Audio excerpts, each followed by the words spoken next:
క్రీస్తు ప్రభు వారి అతి పరిశుద్ధ నామములో నా ప్రియ సహోదరి సహోదరులకు వందనాలు చెల్లిస్తూ ఉంటున్నాను. దేవుని యొక్క వాక్యాన్ని మీతో పంచుకోవడానికి సహాయం చేసినటువంటి తండ్రి అయిన దేవునికి నా హృదయపూర్వకమైనటువంటి స్తుతులు స్తోత్రాలు చెల్లిస్తూ ఉంటున్నాను. దేవుని యొక్క మహాకృపను బట్టి మనమందరము ఈ యొక్క దినాలలో సంతోషముతో, సమాధానముతో, ఆనందముగా జీవిస్తూ ఉంటున్నాం. ఇది దేవుడు మనకు అనుగ్రహించేటువంటి గొప్ప కృప అనాలి, లేదా ఆయన మన ఎడల చూపిస్తున్నటువంటి ఆ యొక్క ప్రేమ అనాలి, లేదా ఆయన యొక్క ఆశీర్వాదము అనాలి. దానిని బట్టే ఈ సమయమందు మనం ఈ రీతిగా దేవుని యొక్క వాక్యాన్ని ధ్యానం చేయడానికి, పరిశీలన చేయడానికి దేవుడు అవకాశం ఇచ్చాడు. దేవుడు ఇచ్చినటువంటి ఆ యొక్క అవకాశాన్ని సద్వినియోగం చేసుకుంటూ మనం అందరం ముందుకు వెళ్దాం. దేవుని యొక్క వాక్యంలో దేవుని యొక్క కృపను బట్టి మనం పరిశుద్ధ గ్రంథం నుంచి వాక్యాన్ని చదువుకొని ఈ దినం మనం దేనిని ధ్యానం చేయబోతున్నామో తెలుసుకుందాం. పరిశుద్ధ గ్రంథం నుంచి లోకా సువార్త 9వ అధ్యాయం 56వ వచనం నుంచి 62వ వచనాల వరకు చదువుకొని మనం ముందుకు వెళ్దాం. అంతటా వారు మరి యొక్క గ్రామమునకు వెళ్ళిరి. వారు మార్గమున వెళ్ళుచుండగా ఒకడు, నీవెక్కడికి వెళ్ళినను నీ వెంట వచ్చేదనని ఆయనతో చెప్పెను. అందుకు యేసు, నక్కలకు బొరియలును ఆకాశ పక్షులకు నివాసములు కలవుగాని మనిషి కుమారునికి తల వాల్చుటుకొనుటకైనను స్థలము లేదని అతనితో చెప్పెను. ఆయన మరి ఒకనితో, నా వెంట రమ్మని చెప్పెను. అతడు, నేను వెళ్ళి మొదట నా తండ్రిని పాతిపెట్టి వచ్చుటకు సెలవిమ్మని మనవి చేశాను. అందుకైన, మృతులు తమ మృతులను పాతిపెట్టుకొననిమ్ము, నీవు వెళ్ళి దేవుని రాజ్యమును ప్రకటించమని వానితో చెప్పెను. మరి ఒకడు, ప్రభువా, నీ వెంట వచ్చేదను, కానీ నా ఇంటనున్న వారి యొద్ద సెలవు తీసుకుని వచ్చుటకు మొదట నాకు సెలవిమ్మని అడుగగా, యేసు నాగటి మీద చేయి పట్టి వెనకతట్టు చూచువాడెవడును దేవుని రాజ్యమునకు పాత్రుడు కాడని వానితో చెప్పెను. ఇక్కడ లోకా గారి ద్వారా వ్రాయబడినటువంటి వాక్యాన్ని మనం చదువుకున్నాం. లోకా గారు వైద్యుడయుండి వైద్య వృత్తి చేస్తూ దేవుని యొక్క వాక్యాన్ని ప్రకటించడం మనం ఇక్కడ చూస్తూ ఉంటున్నాం. ఈ సమయమందు రాయబడినటువంటి ఈ యొక్క వచనాలలో మనం ముగ్గురిని మనం పరిశీలన చేయవచ్చు. ప్రభువారు నా వెంట రమ్మని చెప్పినటువంటి వ్యక్తి ఒకరు, ఇంకొక అతను నేనే నీ వెనకాల వస్తాను అని చెప్పిన ఒక అతను, ఇంకొక అతను నేను ఇంట్లో వెళ్ళి పర్మిషన్ తీసుకొని వస్తాను అని చెప్పి వెళ్ళిన ఒక అతను. ముగ్గురు మనం చూస్తూ ఉంటున్నాం. ఈ ముగ్గురు దేని విషయమై ఇక్కడ మనం వీళ్ళ పరిశీలన చేస్తున్నామంటే, క్రీస్తు ప్రభు వారిని వెంబడించే విషయము. మన రక్షకుడైనటువంటి యేసు క్రీస్తు ప్రభు వారిని వెంబడించే విషయమై మనం ఇక్కడ వీళ్ళని ఆలోచన చేస్తూ ఉంటున్నాం. ఈ సమయమందు మనం నేర్చుకునేటువంటి పాఠం కూడా క్రీస్తుని వెంబడించుట అనే దాని గురించి మనం నేర్చుకోబోతున్నాం. మన యొక్క పాఠం పేరు, ప్రేమైనటువంటి సహోదరి సహోదరులారా అందరూ జ్ఞాపకం పెట్టుకోవాలి, మన పాఠం పేరు క్రీస్తుని వెంబడించుట. ఇదే ఈ దినాన మన యొక్క పాఠమై ఉన్నది. వెంబడించుట అంటే పోలి నడుచుకోవడము లేదా వెంట వెళ్ళడము అని అర్థం వస్తుంది. ఈ యొక్క వెంబడించడం అనేదాన్ని మామూలుగా ఆలోచన చేయడం వేరు. మన యొక్క పాఠంలో క్రీస్తు ప్రభువుని వెంబడించడం కాబట్టి ఇక్కడ ఆత్మీయంగా ఆలోచన చేయడం వేరు.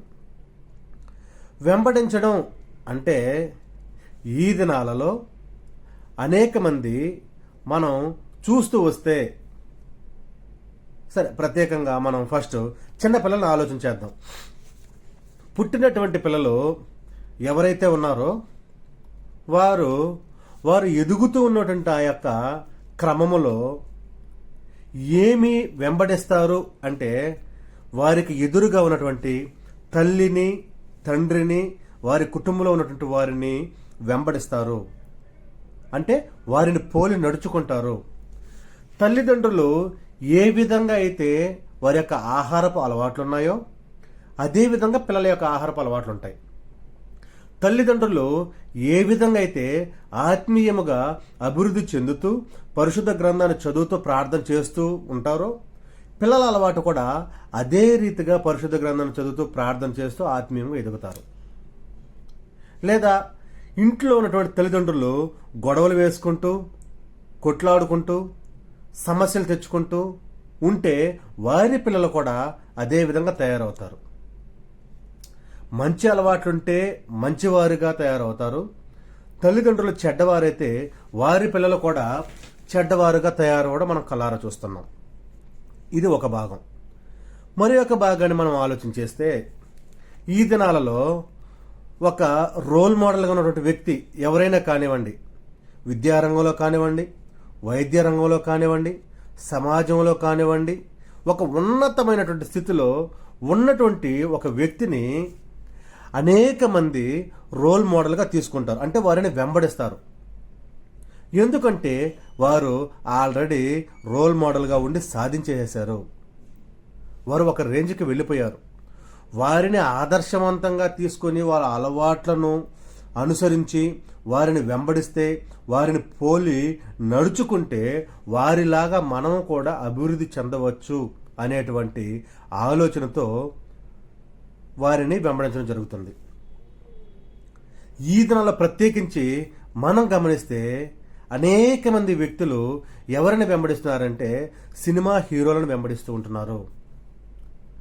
ఒక హీరో ఉన్నాడు అంటే అతని యొక్క హావభావాలు కానివ్వండి, అతని యొక్క అలవాట్లు కానివ్వండి, అతని యొక్క మేనరిజం కానివ్వండి, అతని యొక్క డ్రెస్ సెన్స్ కానివ్వండి, అతని యొక్క హెయిర్ స్టైల్ కానివ్వండి, ఇవన్నీ కూడా ఈ దినాల్లో ఎక్కువగా యువతపై, మనుషులపై ప్రభావం చూపించేది ఏదైనా ఉందా అంటే సినిమా హీరోలు. వారు ఏవైతే ఫాలో అవుతున్నారో వాటిని ఈ దినాల్లో ఉన్నటువంటి అనేక మంది జనాలు ఫాలో అవుతూ ఉంటున్నారు. ఇప్పుడు మనం చూసినట్టుగా తల్లిదండ్రులు కానివ్వండి, సమాజంలో ఒక రేంజ్లో ఉన్నటువంటి వారు కానివ్వండి, ఈ సినిమా హీరోలు కానివ్వండి, వీరందరినీ వెంబడించేటువంటి వారు ఏ విధంగా తయారవుతారంటే వారిలాగే తయారవుతారు. ఎందుకని మనం ఆలోచన చేస్తే వారు వారిని పోలి నడుచుకుంటూ ఉంటున్నారనే విషయాన్ని మనం ఆలోచన చేయాలి. ప్రియమైనటువంటి సహోదరి సహోదరులారా, మీరు నా మాటలు వింటున్నారని నేను అనుకుంటున్నాను. ఎందుకంటే మనము ఇప్పటి వరకు చెప్పబడినటువంటి 3 రకాలైనటువంటి వ్యక్తుల్ని మనం ఆలోచన చేయడం లేదు. కానీ వారికి మించి గొప్ప వ్యక్తిగా ఉన్నటువంటి, ఒక శక్తిగా ఉన్నటువంటి, ఒక మార్గదర్శకుడిగా ఉన్నటువంటి, నీ కొరకు నా కొరకు ప్రాణం పెట్టేటువంటి మన రక్షకుడైనటువంటి యేసుక్రీస్తు ప్రభువారిని వెంబడించేటువంటి విషయం గురించి మనం ఆలోచన చేస్తున్నాం. ఇది వీటన్నిటికంటే చాలా ఎత్తులో ఉన్నటువంటిది. కాబట్టి మనం క్రీస్తు ప్రభువారిని వెంబడించడం అనేటువంటి పాఠాన్ని ఆలోచన చేస్తూ ముందుకు వెళ్తున్నాం. ఇందులో మొదటగా మనం ఆలోచన చేస్తే మత్తయి సువార్త 11వ అధ్యాయం 28వ వచనాన్ని చదువుకుంటూ మనం ఒక్కసారి ముందుకు వెళ్దాం. మత్తయి సువార్త 11వ అధ్యాయం 28వ వచనం. ప్రయాసపడి భారము మోసుకొనుచున్న సమస్త జనులారా నా యొద్దకు రండి, నేను మీకు విశ్రాంతి కలుగజేతును. మన రక్షకుడైనటువంటి యేసుక్రీస్తు ప్రభువారు ఈ యొక్క లోకంలో ఉన్నటువంటి జనాంగాన్ని పిలుస్తూ ఉంటున్నారు. ప్రయాసపడి భారం మోస్తూ ఉన్నటువంటి సమస్త జనులారా నా యొద్దకు రండి, నన్ను వెంబడించండి, నేను మీకు విశ్రాంతి కలుగజేస్తాను. మీరు ఈ యొక్క లోకంలో ప్రయాసపడుతూ ఉంటున్నారు. ఇక్కడ ఉన్నటువంటి లోకపు విషయాల మీద మీరు ఆలోచన చేస్తూ ఉంటున్నారు. అయితే ఎన్నిటిని విడిచిపెట్టి నా దగ్గరకు రండి, ఎందుకంటే నేను సాత్వికుడును, దీన మనసు గలవాడును. నా కాడి ఎత్తుకొని నా యొద్ద నేర్చుకోండి, అప్పుడు మీకు విశ్రాంతి దొరుకుతుంది, మీ ప్రాణాలకు విశ్రాంతి దొరుకుతుంది. ఎందుకంటే నా కాడి సులువుగాను భారము తేలికగాను ఉంది. యేసుక్రీస్తు ప్రభువారు పిలుస్తున్నారు. ప్రయాసపడి భారం మోస్తున్నటువంటి సమస్త జనులారా నా యొద్దకు రండి. ఆయన పిలుస్తున్నాడు కాబట్టి ఆయనను వెంబడించాలి అనేటువంటి ఆలోచన మనం అందరం కలిగి ఉండాలి. ఆయనను మనం వెంబడించడానికి మునుపు ఎవరైనా ఆయనను వెంబడించారా ఈ యొక్క లోకంలో అనేటువంటి విషయాన్ని మనం పరిశుద్ధ గ్రంథం నుంచి ఆలోచన చేద్దాం. మొదటి శతాబ్దంలో క్రీస్తు ప్రభువారు వచ్చి 33.5 సంవత్సరాలు అంటే 30 తరువాత 30 వరకు దేవుని దయందు మనిషి దయందు వర్ధిల్లుతూ ఆయన అభివృద్ధి చెందుతూ ఉన్నాడు. 30 సంవత్సరం పరిచర్యలోనికి వచ్చిన తర్వాత దేవుని యొక్క వాక్యాన్ని ప్రకటించడం మొదలుపెట్టిన తర్వాత ఆ 3.5 సంవత్సరాలు ప్రభువారు చనిపోయేంత వరకు ఆయనను వెంబడించినటువంటి వారు అనేక మంది ఉన్నట్టుగా మనం గ్రంథంలో చూస్తున్నాం. వారిలో కొద్ది మందిని మనం ఆలోచన చేస్తూ ముందుకు వెళ్దాం ఒక్కొక్కటిగా. పరిశుద్ధ గ్రంథం నుంచి ఇప్పుడు మనం చదివినటువంటి మత్తయి సువార్తలోనే 4వ అధ్యాయం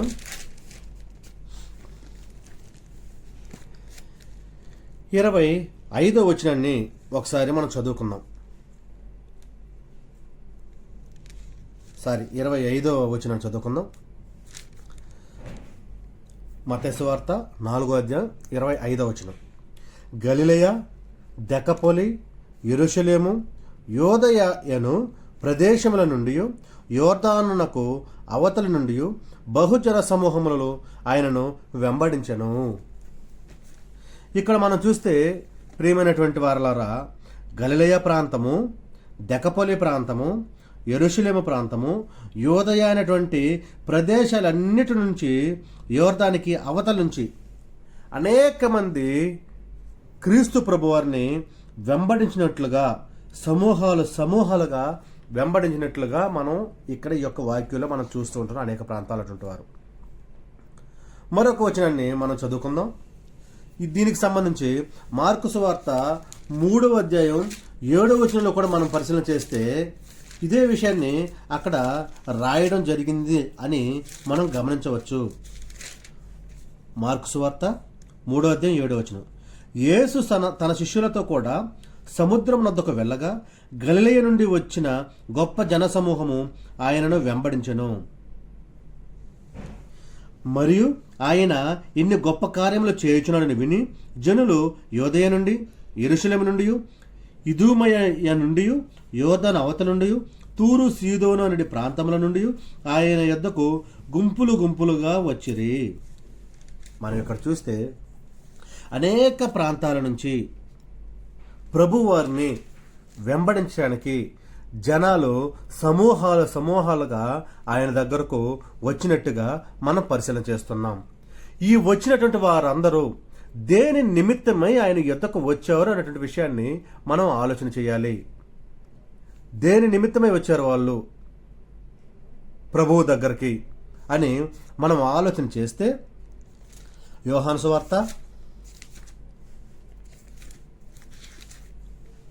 6వ అధ్యాయం 26వ వచనం ఒకసారి చదువుకుందాం. యేసు, మీరు సూచనలను చూచుట వలన కాదు గాని రొట్టెలు భుజించి తృప్తి పొందుట వలననే నన్ను వెంబడించుచున్నారని మీతో నిశ్చయముగా చెప్పుచున్నాను నేను. ప్రియమైనటువంటి వారలారా, ఇక్కడ మనం ఆలోచన చేస్తే ప్రభువారు చెప్తున్నటువంటి విషయం ఏంటంటే ఆయన దగ్గరకు వచ్చి ఆయనను వెంబడించాలి అని ఎదురు చూస్తూ ఉన్నటువంటి మనుషులలో అనేక మంది ఆయన ద్వారా ఆహారము దొరుకుతుంది అనేటువంటి విషయం మీద దృష్టి పెట్టి ఆయనను వెంబడించినట్లుగా మనం గమనించవచ్చు. ఏం దొరుకుతుందని? క్రీస్తు ప్రభువారి దగ్గర ఆహారం దొరుకుతుంది అనేటువంటి ఆలోచనతో అనేక మంది జన సమూహాలు ఆయనను వెంబడించినట్లుగా మనం ఇక్కడ పరిశీలన చేయవచ్చు. మరొక విషయాన్ని పరిశుద్ధ గ్రంథం నుంచి మనం చదువుదాం. యోహాను సువార్త, ఒక్క నిమిషం ఆలోచించండి. ఇందులోనే ఈ 6వ అధ్యాయంలోనే 1-2 వచనాలు మనం చదివితే, అటు తర్వాత యేసు తిబెరియ సముద్రమును అనగా గలిలయ సముద్రము దాటి అద్దరికి వెళ్ళెను. రోగుల ఎడల ఆయన చేసిన సూచక క్రియలను చూసి బహుజనులు ఆయనను వెంబడించిరి. ప్రియమైనటువంటి వారలారా, మనం ఇక్కడ ఆలోచన చేస్తే చదవబడినటువంటి ఈ యొక్క వచనము కానివ్వండి, అదే రీతిగా మత్తయి సువార్త 19వ అధ్యాయం 2వ వచనాన్ని కూడా మనం చదువుకొని పరిశీలన చేసి ఆలోచన చేస్తే ఏం మనకు అర్థమవుతుంది అని అంటే, స్వస్థత కొరకు అనేక మంది ఆయనను వెంబడించినట్లుగా మనం గమనించవచ్చు. చూడండి, మత్తయి సువార్త 19వ అధ్యాయం 2వ వచనం చదువుతున్నాను. బహుజన సమూహములు ఆయనను వెంబడింపగా ఆయన వారిని అక్కడ స్వస్థత పరచెను.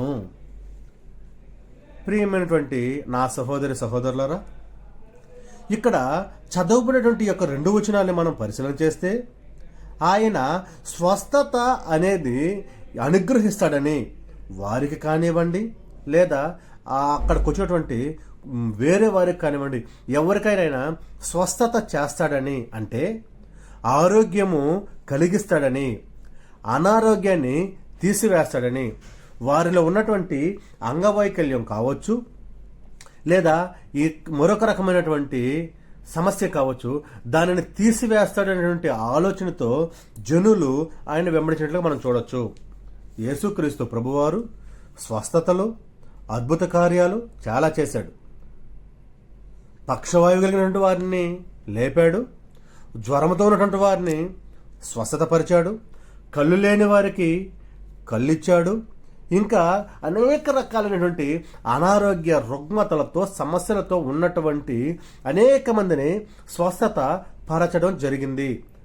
ఆ యొక్క విషయాన్ని ఆలోచన చేసినటువంటి చుట్టుపక్కల ప్రాంతాల వారు ఆయన వలన స్వస్థత కలుగుతుంది అనేటువంటి విషయం కొరకు ఆయనను వెంబడించినట్లుగా మనం ఈ చదవబడినటువంటి 2 వచనాలను బట్టి ఆలోచన చేస్తే మనకు అర్థమవుతుంది. మరొక వచనాన్ని మనం ఆలోచన చేస్తే ఇదే మత్తయి సువార్తలో 16వ అధ్యాయం నుంచి ఒక వచనాన్ని మనం చదువుకుందాం. 16వ అధ్యాయం 4వ వచనం. వ్యభిచారులైన చెడ్డతరము వారు సూచక క్రియ నడుగుచున్నారు. అయితే యోనాను గుర్చిన సూచక క్రియ కానీ మరి ఏ సూచక క్రియ అయినను వారికి అనుగ్రహింపబడదని వారితో చెప్పి వారిని విడిచి వెళ్ళెను. మరొక వచనం మనం చూద్దాం. యోహాను సువార్త వెనక్కి వెళ్దాం. 6వ అధ్యాయం 2వ వచనం ఒకసారి చూద్దాం.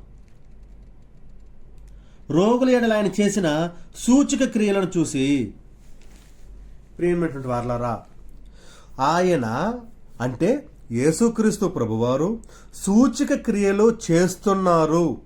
ఆ యొక్క సూచక క్రియలు మనము కూడా చూడాలి. మా కొరకు ఒక సూచక క్రియ చేయండి, వీరు ఏం సూచక క్రియ చేస్తారో చూడాలి అనేటువంటి ఉద్దేశంతో అప్పుడున్నటువంటి వ్యక్తులు క్రీస్తు ప్రభువారిని వెంబడించడం జరిగింది అనేటువంటి విషయాన్ని ఈ యొక్క 2 వచనాలను బట్టి మనం పరిశీలన చేయొచ్చు. మరొక విషయాన్ని ఆలోచన చేస్తే మత్తయి సువార్త 22వ అధ్యాయం నుంచి మనం చదువుకుంటూ ముందుకు వెళ్దాం. 15, 16 వచనాలు మనం పరిశీలన చేస్తే, అప్పుడు పరిసయ్యులు వెళ్ళి మాటలలో ఆయనను చిక్కుపరచవలని ఆలోచన చేయొచ్చు.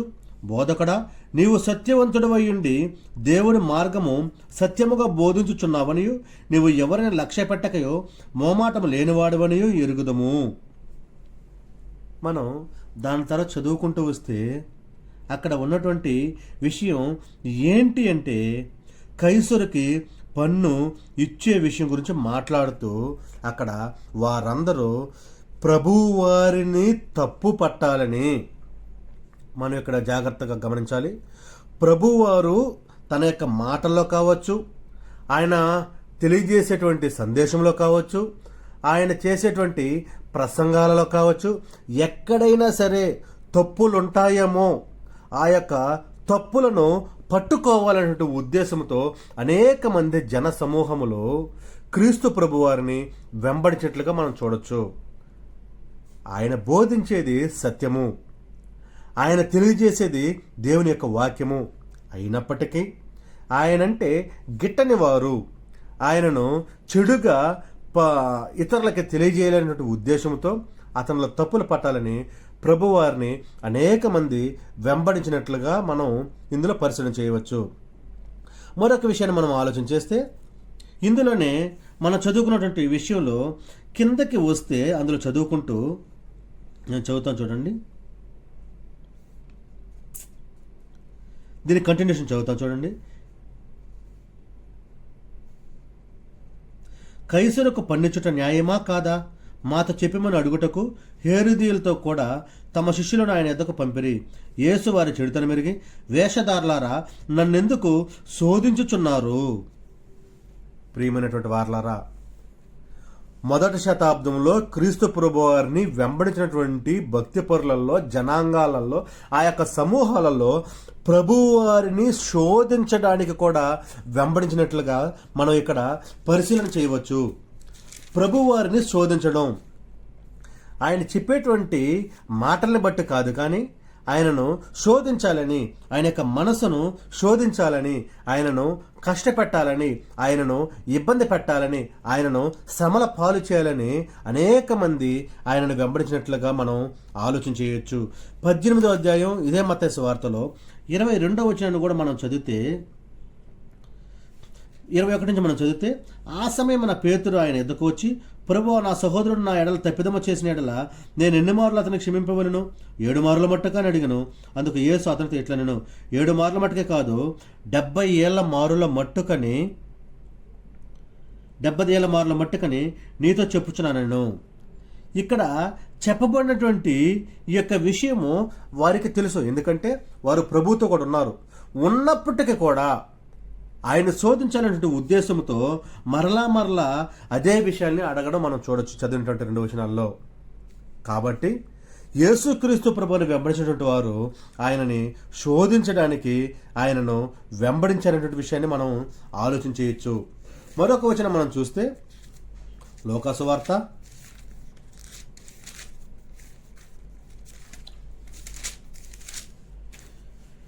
20వ అధ్యాయం 1-2 వచనాలు మనం ఆలోచన చేస్తే, ఆ దినములలో ఒకనాడు ఆయన దేవాలయంలో ప్రజలకు బోధించుచు సువార్తను ప్రకటించుచున్నప్పుడు ప్రధాన యాజకులను, శాస్త్రులను, పెద్దలతో కూడా ఆయన మీదకి వచ్చి, నీవు ఏ అధికారం వల్ల ఈ కార్యము చేయుచున్నావో, ఈ అధికారం నీకు ఎవడు ఇచ్చునో మాతో చెప్పుమని ఆయనను అడిగిరి. అందుకైన, నేను మిమ్మల్ని ఒక మాట అడుగుదును, అది నాతో చెప్పుడే అనెను. దాని తర్వాత మనం చదువుకుంటూ వస్తే ఆ యొక్క మాటలను మనం ఆలోచించడానికి ముందు ఇక్కడ ఆయనను ఈ 2వ వచనంలో, నువ్వు ఏ అధికారంతో నువ్వు చేస్తున్నావు, వారు అడిగేటువంటి విధానాన్ని మనం ఆలోచన చేస్తే ఆయనను ఎదిరించడానికి లేదా ఆయనను బెదిరించడానికి, అంటే ఆయనను బెదరగొట్టాలి, ఎదిరించాలి. ఆ యొక్క ఉద్దేశంతో ఆనాడు ఉన్నటువంటి వారు ఆయనను వెంబడించినట్లుగా మనం చూడొచ్చు. వారిలో ఎవరున్నారంటే ప్రధాన యాజకులు, శాస్త్రులు, పెద్దలతో కూడా ఆయన మీదకి వచ్చి, అంటే ఆయన మీదకి వచ్చారు. ఆయన ప్రకటిస్తున్న దేవుని యొక్క వాక్యం, ఆయన బోధిస్తున్నది సత్యము. అది వారికి గిట్టక, వారికి నచ్చక వారు ఏం చేస్తూ ఉన్నారంటే ఆయనను ఎదిరించడానికి ఒక మార్గాన్ని ఎంచుకున్నారు.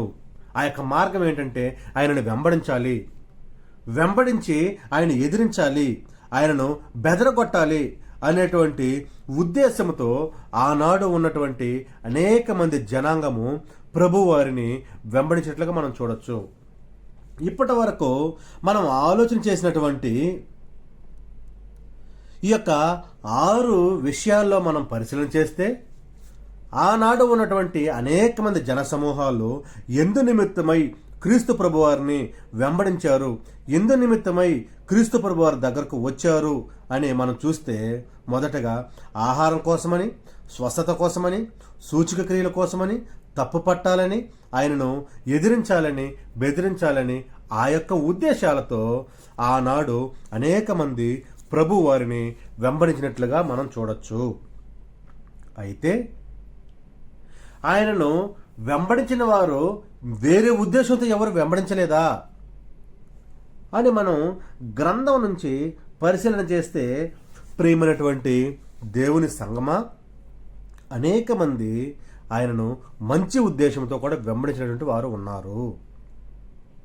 నా ప్రియమైనటువంటి సహోదర సహోదరులారా, మీరందరూ దేవుని యొక్క వాక్యాన్ని ఆలోచన చేస్తూ ఉన్నారని నేను మీ యందు ప్రేమ కలిగి మీకు ఈ యొక్క మాటలను నేను తెలియజేస్తూ ఉంటున్నాను. మనం వీరి తరువాత, వీరికి ముందు మనం ఆలోచన చేస్తే ఆయనని వెంబడించినటువంటి శిష్యుల్ని మనం చూడొచ్చు. క్రీస్తు ప్రభువారు తన యొక్క దైనందిన జీవితంలో ఈ యొక్క లోకానికి వచ్చిన తరువాత మొట్టమొదటగా సాతాను చేత శోధింపబడి, ఆ తరువాత ప్రభువారు వస్తూ ఉన్నటువంటి సందర్భంలో ఆయన శిష్యులను పిలవడం జరిగింది. వారిని కొద్దిమందిని కొన్ని విషయాలు మనం ఆలోచన చేసి ముందుకు వెళ్దాం. నేను చదువుతాను చూడండి. మత్తయి సువార్త 4వ అధ్యాయం 18, 19, 20 చదువుతూ చూడండి. యేసు గలిలయ సముద్ర తీరమున నడుచుచుండగా పేతురు అనబడిన సీమోను, అతని సహోదరుడైన అంద్రియ అను 2 సహోదరులు సముద్రంలో వలవేట చూచెను. వారు జాలరులు. ఆయన, నా వెంబడి రండి, నేను మిమ్మను మనుషుల్ని పట్టు జాలరులుగా చేతుని వారితో చెప్పెను. వెంటనే వారు తమ వలలు విడిచిపెట్టి ఆయనను వెంబడించిరి. లూకా సువార్త 5వ అధ్యాయం 1వ నుంచి 11వ వచనం వరకు మనం చదువుకొని ఆలోచన చేస్తే ఇక్కడ కూడా వారి గురించే ఉంటుంది. ఇక్కడ చూడండి. జనసమూహము దేవుని వాక్యము వినుచు ఆయన మీద పడుచుండగా ఆయన గెనసరెతు సముద్ర తీరమున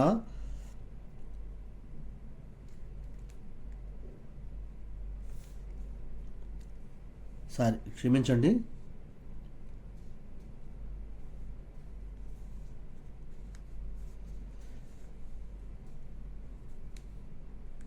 ఓకే, అదే రెఫరెన్స్. జనసమూహము దేవుని వాక్యం వినుచు ఆయన మీద పడుచుండగా ఆయన గినసరిత సముద్ర తీరమున నిలిచి ఆ సరస్సు తీరమున ఉన్న 2 దోణులను చూచెను. జాలరులో వాటిలో నుండి దిగి తమ వలలు కడుగుచుండ్రి. ఆయన ఆ దోణిలో సీమోనుదైన ఒక దోణి ఎక్కి దరి నుండి కొంచెం త్రోయమని అతన్ని అడిగి కూర్చుండి దోణిలో నుండి జనసమూహంలో బోధించుచుండెను. ఆయన బోధించడం చాలించిన తర్వాత, నీవు దోణి లోతుకు నడిపించి చేతులు పట్టుటకు మీ వలలు వేయడని సీమోనుతో చెప్పగా, సీమోను, ఏలేనివాడ, రాత్రి అంతే మేము ప్రయాసపెడుతుంది కానీ మాకేమీ దొరకలేదు, అయినా నీ మాట చొప్పున వలలు వేతుమని ఆయనతో చెప్పాను. వారు అలాగూ చేసి విస్తారమైన చేపలు పట్టరి. అందుచేత వారి వలలు పిగిలిపోవచ్చుండగా వారు వేరొక దోణిలోనున్న తమ పాలివారు వచ్చి తమకు సహాయం చేయవాలని వారికి సంజ్ఞలు చేసిరి. వారు వచ్చి 2 దోణులు మునుగునట్లు నింపిరి. సీమోను పేతురు అది చూసి యేసు మోకాల ఎదుట సాగిలపడి, ప్రభువా, నన్ను విడిచిపొమ్ము, నేను పాపాత్ముడు నన్ను చెప్పాను. ఏలైనగా వారు పట్టిన చేపల రాశికి అతడును అతనితో కూడా ఉన్న వారందరూ విస్మయముందరి. అలాగున సీమోనుతో కూడా పాలువారైన జబదేయ కుమారులకు యాకోబును యోహానును విస్మయముంది. అందుకు యేసు, భయపడకము, ఇప్పటి నుండి నువ్వు మనుషులను పట్టువాడవై ఇందు అని సీమోనుతో చెప్పాను. వారు వెంటనే వారు దోణులను దరికి చేర్చి సమస్తమును విడిచిపెట్టి ఆయనను వెంబడించిరి. ప్రియమైనటువంటి వారలారా, మనం ఇక్కడ ఈ చదవబడినటువంటి 2 అధ్యాయాలటువంటి వచనాలు మనం పరిశీలన చేస్తే, పేతురు, అంద్రియ వలలు వేస్తూ చేపలు పడుతున్న సందర్భం మనకు తెలుసు. ఆ యొక్క సందర్భంలో ప్రభువారు అక్కడికి వెళ్ళడం, వేరే దగ్గర లోపలికి వెళ్ళి వలలు వేయమనడం, వారు ప్రభువు యొక్క మాటను బట్టి వారు వేయడం, చేపలు విస్తారంగా పడడం, ఆ తర్వాత పక్కన ఉన్న వారిని సహాయం చేయమని అడగడం, బయట వచ్చిన తర్వాత నన్ను విడిచిపొమ్ము ప్రభువా, నేను పాపాత్ముడిని ఆయన మోకాలు ఎదుట పడడం, ఆ తరువాత ప్రభువు నన్ను వెంబడించమని చెప్పడం. ఇది సందర్భం మనకు తెలుసు. ఈ యొక్క సందర్భంలో పేతురు, అంద్రియ ఇద్దరు వారికి విస్తారమైన చేపలు పడినప్పటికీ, వలలు పిగిలిపోయేంతగా చేపలు పడినప్పటికీ, వేరే మనుషుల యొక్క సహాయము తీసుకునే అంతగా చేపలు వలల్లో పడినప్పటికీ, వాటిని గట్టిగా తీసుకొచ్చిన తర్వాత ప్రభువారు, మీరు నన్ను వెంబడించండి, మనుషుల పట్టు జాలర్లుగా చేస్తాను అని చెప్పగానే, ప్రియమైనటువంటి దేవుని సంగమా, ఆలోచించేద్దాం. ప్రభువారు నన్ను వెంబడించని చెప్పగానే అప్పటి వరకు పట్టినటువంటి చేపలు పూర్తిగా విడిచిపెట్టి మాట్లాడకుండా వెంటనే ప్రభువారిని వెంబడించడం మనం చూడొచ్చు. వారు చేపలు పట్టే జాలరులు. వారి జీవనాధారం చేపలు పట్టడం, వారి వృత్తి అదే. ఈ చేపలు పడితే అవి తీసుకెళ్లి వారు బయట వారికి అమ్మితే వాటి ద్వారా వచ్చి ఆ యొక్క డబ్బుతో వారి యొక్క కుటుంబం పోషణ జరుగుతుంది. వారి భార్యలు, పిల్లలు వారందరూ పోషింపబడతారు. వారు అదే వృత్తిలో కొనసాగుతూ ఉంటున్నారు. వారికి చేపలు పట్టకపోతే వారికి జీవనాధారం లేదు. ఆ రోజు ఎక్కువ చేపలు పడ్డాయి, చెప్పలేనంత ఎక్కువగా పడ్డాయి. చాలా సంతోషంతో ఉన్నారు. ప్రభువారు పిలిస్తే వెంటనే ఆయన వెంటొచ్చారు. కానీ ప్రభువా, ఈ చేపలన్నీ మేము అమ్మేసి ఆ డబ్బులు తీసుకెళ్ళి మా ఇంట్లో వాళ్ళకి ఇచ్చేసి ఆ తర్వాత మేము వస్తాం, ఎందుకంటే ఇప్పుడే మాకు చేపలు పడ్డాయి, ఈ చేపల్ని మేము అమ్ముకుంటే మాకు ఎక్కువ డబ్బులు వస్తుంది అని ఆలోచన చేయలేదు వారు. ప్రియమైనటువంటి సహోదరులారా, ఈనాడు మనం ఏమి ఆలోచన చేస్తున్నామో ప్రభువారు పిలుపు వచ్చినప్పుడు మనం పరిశీలన చేయాలని మిమ్మల్ని నేను అడుగుతూ ఉంటున్నాను. మరొక వచనాన్ని పరిశుద్ధ గ్రంథం నుంచి చూద్దాం. మత్తయి సువార్త. ఆయన యొక్క శిష్యుల్ని గురించి మనం ఆలోచన చేస్తున్నాం. ప్రభువారిని వెంబడించినటువంటి శిష్యులు ఏ రీతిగా వెంబడించారు అని మనం ఆలోచన చేస్తూ ఉంటున్నాం. మత్తయి సువార్త 4వ అధ్యాయం 21వ వచనం. ఆయన అక్కడి నుండి వెళ్ళి జెబెదయి కుమారుడైన యాకోబు, అతని సహోదరుడైన యోహానును మరి 2 సహోదరులు తమ తండ్రి అయిన జెబెదయి యొద్ద దోణిలో తమ వలలు బాగు చేసుకొనిచుండగా చూచి వారిని పిలిచెను. వెంటనే వారు తమ దోణెలను తమ తండ్రిని విడిచిపెట్టి ఆయనను వెంబడించిరి. మరొక వచనాన్ని మనం ఆలోచించేద్దాం. మార్కు సువార్త 1వ అధ్యాయంలో 18వ వచనం నుంచి చూద్దాం. వెంటనే వారు కొంచెం ముందు నుంచి 16వ వచనం నుంచి ఆయన గలిలయ సముద్ర తీరమున వెళుచుండగా సీమోను సహోదరుడు అంద్రేయు సముద్రంలో వలలు వేయుట చూచి వారు జాలరులు, యేసు నా వెంబడి రండి, నేను మిమ్మల్ని మనుషుల పట్టు జాలరులుగా చేసిందని వారితో చెప్పాను. వెంటనే వారు తమ వలలు విడిచి ఆయనను వెంబడించిరి. ఇప్పుడు చూడండి, ఆయన ఇంకా కొంత దూరం వెళ్ళి జెబెదయి కుమారుడు యాకోబును అతని సహోదరుని యోహానును చూచెను. వారి దోణిలో ఉండి తమ వలలు బాగు చేసుకుని చుండ్రి. వెంటనే ఆయన వారిని పిలువగా వారు తండ్రి అయిన జెబెదయిని దోణిలో జీతగాండ్ర యొద్ద విడిచిపెట్టి ఆయనను వెంబడించిరి.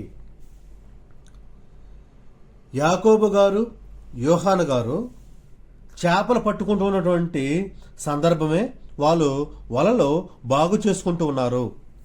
వారు వలలు బాగు చేసుకుంటూ ఉన్నప్పుడు యేసుక్రీస్తు ప్రభువారు, మీరు రండి, నేను మిమ్మల్ని మనుషుల పట్టు జాలరులుగా చేస్తాను, మీరు నన్ను వెంబడించండి అని ప్రభువారు పిలవగానే వారు తన తండ్రి యొద్ద ఉన్నప్పటికీ తండ్రి యొక్క అనుమతి అడిగినట్టుగా మనం ఇక్కడ చూడలేదు.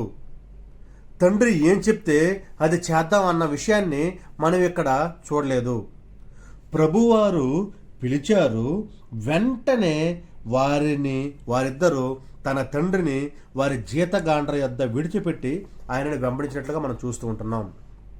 ప్రియమైనటువంటి వారలారా, ఈ దినాలలో మనము దేవుని వెంబడించడానికి లేదా ప్రభువుని వెంబడించడానికి, క్రీస్తు ప్రభు వారి స్వారూప్యంలో బ్రతకడానికి, ఆయన యొక్క సత్యసువార్తను ప్రకటించడానికి మనం ఏ రీతిగా ఆయన వెంబడిస్తున్నటువంటి విషయాన్ని ఆలోచన చేయాలి. మనం పర్మిషన్ తీసుకొని ఆ పర్మిషన్ ఎవరైతే ఇస్తారో లేదు, ఇంట్లో వాళ్ళు అడిగినప్పుడు వారు ఒకవేళ పర్మిషన్ ఇవ్వరేమో, ఇస్తేనే వద్దాం అనే ఆలోచనతో మనం దేవుడిని వెంబడిస్తున్నామా, ప్రభువారిని వెంబడిస్తున్నామా, లేదా మనకై మనం దేవుని యొక్క వాక్యాన్ని ప్రకటించాలని తలంపు కలిగినప్పుడు, దేవుని కుమారుడుగా నేను అవ్వాలి, దేవుని యొక్క స్వార్థ ప్రకటించాలనే ఆలోచన వచ్చినప్పుడు మనం వెంటనే దేవుని మీద ఆశ కలిగి మనం ముందుకు వెళ్తున్నామో వెంబడించడానికి అనేటువంటి విషయాన్ని ఆలోచించాలి. ఇక్కడైతే యాకోబు గారు, యోహాను గారు వెంటనే ప్రభు పిలుపుకు లోబడి తన తండ్రిని జీతగాండ్ర యొద్ద విడిచిపెట్టి ఆయనను వెంబడించినట్లుగా మనం ఆలోచన చేస్తూ ఉన్నాం. మరొక వ్యక్తిని మనం ఇక్కడ చూద్దాం. మత్తయి సువార్తలో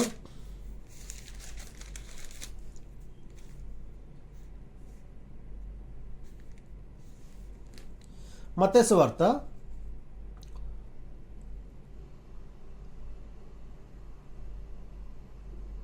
1 లోకాసు వార్త చదువుతారు, తర్వాత మత్తయి సువార్తలో కదా. లోకాసు వార్త 5వ అధ్యాయం 27వ వచనం నుంచి మనం చూస్తే, అటు పిమ్మట ఆయన బయలుదేరి లేవి అని ఒక సుంకపు మెట్టు నొద్ద కూర్చుండి ఉండుట చూచి నన్ను వెంబడించమని అతను చెప్పగా అతను సమస్తమును విడిచిపెట్టి లేచి ఆయనను వెంబడించను. మత్తయి సువార్త నుంచి కూడా ఆయన గురించి మనం ఆలోచించేద్దాం. మత్తయి సువార్త 9వ అధ్యాయం 9వ వచనం.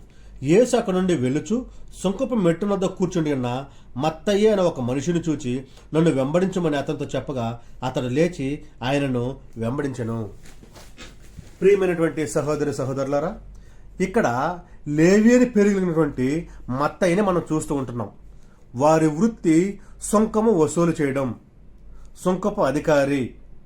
ఆ యొక్క సుంకాన్ని వసూలు చేస్తూ తన యొక్క వృత్తిని కొనసాగించుకుంటూ ఉన్నప్పుడు, లేదా అతని ఉద్యోగాన్ని అతను చేస్తూ ఉన్నప్పుడు తన యొక్క జీవనం కొరకు ప్రభువారు ఆయనను పిలవగానే వెంటనే మారు లేదండి, ఆలోచన చేయలేదండి. వెంటనే అక్కడ ఉన్నటువంటి సమస్తాన్ని విడిచిపెట్టి వెంటనే ప్రభువారు వెంబడించినట్లుగా మనం ఇక్కడ మత్తయ్య గారు చూస్తూ ఉంటున్నాం. జాలరులైనా సరే వారి దగ్గర ధనము ఉండకపోవచ్చు, ఎందుకంటే వారు కష్టపడి పని చేసుకునేటువంటి వారు. అయితే ఈ సుంకాన్ని వసూలు చేసేటువంటి వారి దగ్గర ధనానికి కొద్దు ఉండదు, ఎందుకంటే వారు సుంకాన్ని వసూలు చేసి డబ్బును వారి దగ్గర దాచిపెట్టుకుంటారు. వారు పై అధికారులకు కొంచెం ఇస్తారు, వీరు కొంచెం దాచిపెట్టుకుంటారు ఎక్కువగా. అంటే వారికి ధనముతో సంబంధం లేదు, జీవించడానికి ఇబ్బంది లేదు, జీవన భృతికి కొరవ లేదు, ఆహారం కొరకు కొదువు లేదు. అలాంటి స్థితిలో ఉన్నటువంటి మత్తయ్య ప్రభువారు పిలవగానే సమస్తాన్ని విడిచిపెట్టి తనను వెంబడించినట్లుగా మనం ఇక్కడ గమనించాలని మీకు ప్రేమతో తెలియజేస్తూ ఉంటున్నాను. ప్రేమైనటువంటి సహోదరి సహోదరులారా, మరొక వ్యక్తిని మనం ఆలోచించేద్దాం. యోహాను సువార్త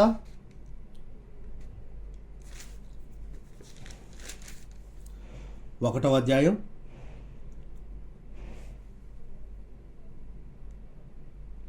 43వ వచనం. మరునాడు ఆయన గలిలయకు వెళ్ళగోరి ఫిలిప్పును కనుగొని నన్ను వెంబడించమని అతనితో చెప్పెను. ఇక్కడ కూడా ఫిలిప్పు గారు ప్రభువారు నన్ను వెంబడించమని చెప్పగానే ఆయన కూడా వెంటనే ప్రభువారిని వెంబడించినట్లుగా మనం చూడొచ్చు. ఆ తర్వాత చదువుకుంటూ వస్తే ఆయన ఏం చేస్తూ ఉన్నాడు అనేటువంటి, ఎక్కడ వాడు అనేటువంటి విషయాలన్నీ మనకు తెలుస్తాయి అక్కడ. అయితే ప్రియమైనటువంటి సహోదరి సహోదరులారా, ఇప్పటి వరకు మనం చూసినటువంటి శిష్యులు పేతురు కానివ్వండి, యాకోబు యోహాను గారు కానివ్వండి, ఫిలిప్పు గారు కానివ్వండి, మత్తయ్య గారు కానివ్వండి, వీరందరూ కూడా వెంటనే ఆయన పిలవగానే ఆయన పిలుపుకు లోబడి పరిగెత్తుకుంటూ వచ్చి ప్రభువారిని వెంబడించినట్లుగా మనం ఆలోచన చెయ్యాలి. ఎందుకంటే గ్రంథం చెప్తుంది కాబట్టి అదే నిజము, కాబట్టి మనం దాన్ని ఆలోచన చేయాలి. అయితే మరొక భక్తిపరుని మనం చూద్దాం.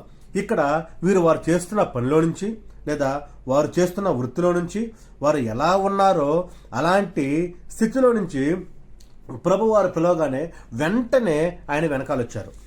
అప్పటికి ప్రభువు సిలువ వేయబడలేదు, ప్రభువును పట్టుకోవాలని, కొట్టాలని, చంపాలని, ఆయన సిలువ వేయాలని ఎవరు ఆలోచన చేయలేదు. ఆయన